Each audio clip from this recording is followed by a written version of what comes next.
রক্তে সুগার বাড়লেও জল পিপাসাটা একটু বাড়ে। এবার তোমার রক্তটা একটু চেক আপ করতে হবে। ওইসব টেস্ট ফেস্ট করিয়ে লাভ নেই। এই বুড়ো বয়সে গায়ে ওইসব ছুটফুট ফুটাবো না, আমার ওইসব খুব ভয় লাগে।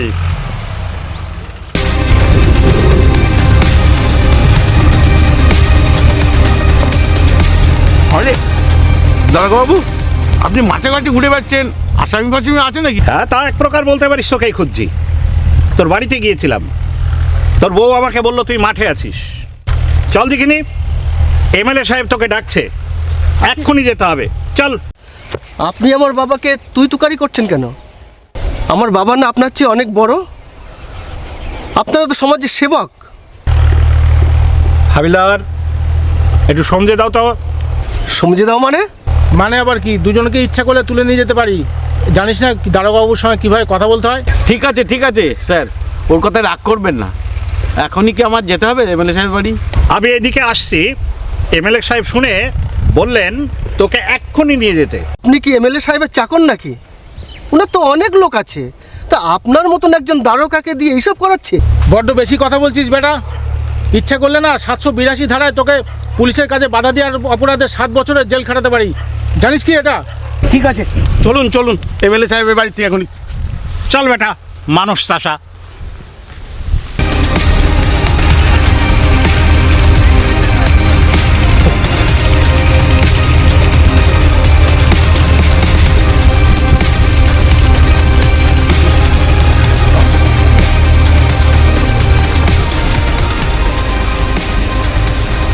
কেসটা কি হলো?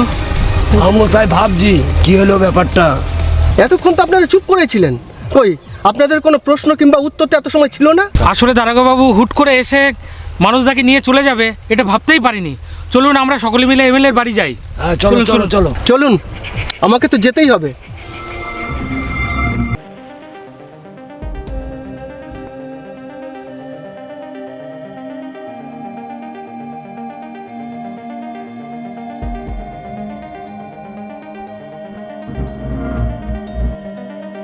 এটা কি করলেন বলুন তো মহেশবাবু?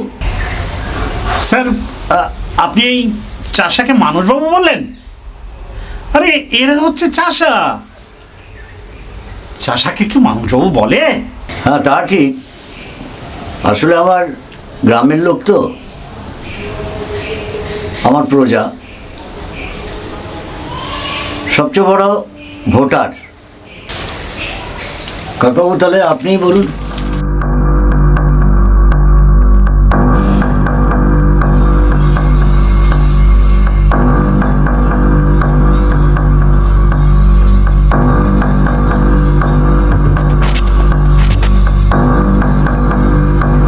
কি দেখছেন জনার্দন বাবু? দেখছি তোর অপরাধের মাত্রা কতখানি। আমার ভাইপো কত কষ্ট করে ওর বাপের লাগানো আম বাগান রক্ষণাবেক্ষণ করে নদীর ধারে বাগানটা করেছে, আর আপনি সেই বাগানটাকে কেটে ধান লাগিয়ে দিলেন। ছি ছি ছি ছি ছি, মানুষ চাষা, শেষে এই তোর মনে ছিল? আমিও তো হাতা মাথা কিছু বুঝি না বাবু, ব্যাপারটা একটু খোলসা করে বলুন তো। এই তাহলে মানুষ বিশ্বাস। হ্যাঁ স্যার, আমি মানুষ বিশ্বাস। কী জন্যে এমএলএ সাহেব আমাকে ডাকলো একটু বুঝিয়ে বলতেন স্যার? এই চাষা, চুপ করবি? দেখছিস না সবাই কেমন টেনশনে রয়েছে?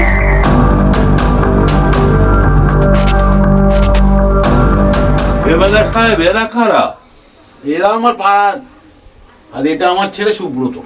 ভালোই হলো এমএলএ সাহেব, বিচারের সময় পাড়ার লোক বাড়ির লোক সবাই একসঙ্গে থাকলে ভালোই হবে। উকিলবাবু, আপনি কাজটা তাহলে শুরু করে দিন, কারণ আমার আবার সদরে যেতে হবে, অনেক কাজ পড়ে আছে। শুনুন সবাই শুনুন, যারা উপস্থিত আছেন, এই আমার মক্কেল এমএলএ সাহেবের 4 বিঘা আমবাগানের জমি, আমবাগান কেটে ধান চাষ করেছে এই মানুষ বিশ্বাস। দারোগাবাবু নিয়ে যান ওকে থানায়, হাবিলদার দিয়ে 101টা বেত্রাঘাত করুন আর জেলে পাঠিয়ে দিন। উকিলবাবু, শাস্তিটা একটু কমিয়ে দিন, জেল দরকার নেই। দারোগাবাবু তাই করুন, 101টা বেত্রাঘাত করে ছেড়ে দিন। স্যার বিশ্বাস করুন, আমি এ ধরনের কাজ করিনি। আমি তো কিছুক্ষণ আগেই দেখে এলাম আম বাগানটা। তা বললে তো হবে না বাবু, আমার নাতনি যা স্বপ্ন দেখে তাই তো সত্যি হয়। কি দিদু ভাই, কি দেখেছো বলো? মানুষ কাকু আমাদের নদীর পাশে 4 বিঘে আমবাগান কেটে ধান চাষ করছে দাদু। যাক, প্রমাণ হয়ে গেল। যান দারোগা বাবু, ওনাকে নিয়ে চলে যান থানায়, যে 101টা বেত্রাঘাত করে ছেড়ে দিন। কি হচ্ছে সুব্রত? যে হচ্ছে বুঝতে পারছি না। আর আমরা সবাই যাব, দেখবো আম বাগান আছে কি ধান চাষ হয়েছে, দেখবো আম আছে না ধান আছে। চল চল। এই,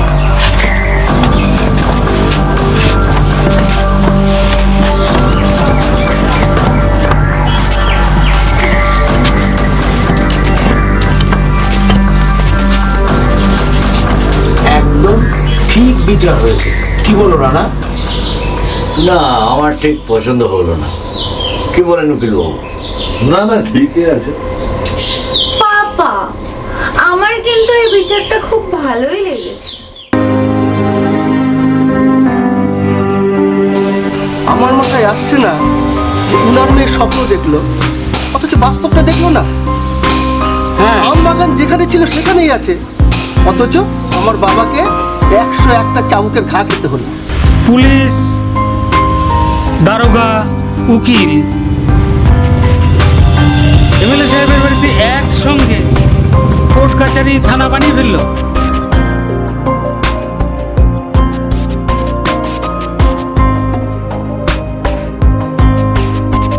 আমরা যে গরিব, বড় লোকদের অত্যাচার আমাদের তো সহ্য করতেই হবে। আমরা যে বেঁচে আছি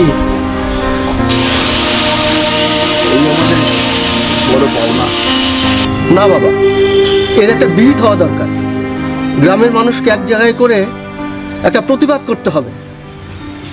একটা মেয়ে স্বপ্ন দেখলো আর সেটার উপর নির্ভর করে একটা মানুষকে হেনস্থা, মারধর। বাবা, এ নিয়ে সাতখান করিস না রে, লোকে আমাদেরই বলবে। এত লোক থাকতে এদেরই বা স্বপ্ন দেখলো কেন? ঠিক আছে দাদা, আপনি বাড়িতে গিয়ে বিশ্রাম করুন। এরপর এরকম ঘটনা ঘটলে সবাইকে জানাতেই হবে। কি বলিস সুব্রত?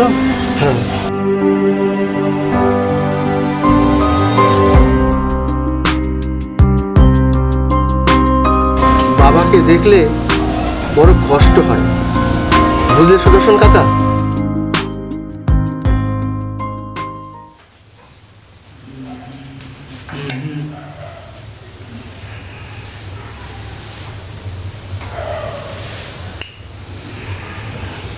কট ভগবতী লক্ষণেশ্বর। কাকা, আমার মিটিং আছে, যেতে হবে। তারা আছে। মেষ, বৃষ, কর্কট, সিংহ, তুলা। তোমার ভালো সময় হচ্ছে 10টা থেকে 11টা। আর মিটিং তুমি 2টোর মধ্যেই শেষ করবে। চলে কাকা, আসি। স্যার, এবার বেরোতে হবে তো আমাদের। হ্যাঁ হ্যাঁ, চলো চলো চলো চলো, আসছি তাহলে। দুর্গা দুর্গা দুর্গা দক্ষিণাবর্তবন্দী শ্রী পুণ্যকুম্ভ দ্বিজ নিপগণিকা পুষ্পমালা পতাকা মৎস্য মাংস ঘৃত দধি মধু রজত কাঞ্চন শুক্লা ধন্যা সৃষ্টি ষষ্ঠা লভতে মানবগন্তু কাম তারা মা ব্রহ্মময়ী মা। মা, আমরা যেন আরো বড় নেতা হয়ে দেশের মানুষের সর্বনাশ করে। কি বলছো দাদু তুমি? দেশের মানুষের মঙ্গল করে, উন্নতি করে। দাদু তুমি এত ভালো কেন? কোথায় দিদি ভাই, আমি আবার তোমাদের কাছে কবে ভালো হলাম?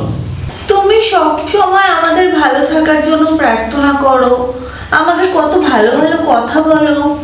দেখো দিদি ভাই, আমি জ্যোতিষীগিরি করি।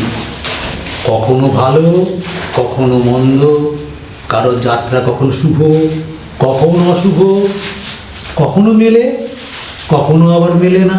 তো কি হয়েছে, সব সময় কি সব প্রেডিকশন কি এক হয় নাকি? শোনো দিদু ভাই, তুমি হচ্ছে স্বপ্নদ্রষ্টা, তোমার স্বপ্ন সব সত্যি হয়। এই জন্যই তো তোমার নাম জনার্দন জ্যোতিষী। আমার কিন্তু ওই সময়টাই মনে থাকে, তারপর কিন্তু আর কিছু মনে থাকে না। গত রাতে আমি স্বপ্ন দেখেছি নবকাকু বাবাকে গুলি করে মেরে ফেলেছে, আর আমি কান্না করছিলাম, আমাকেও গুলি করে দিয়েছে।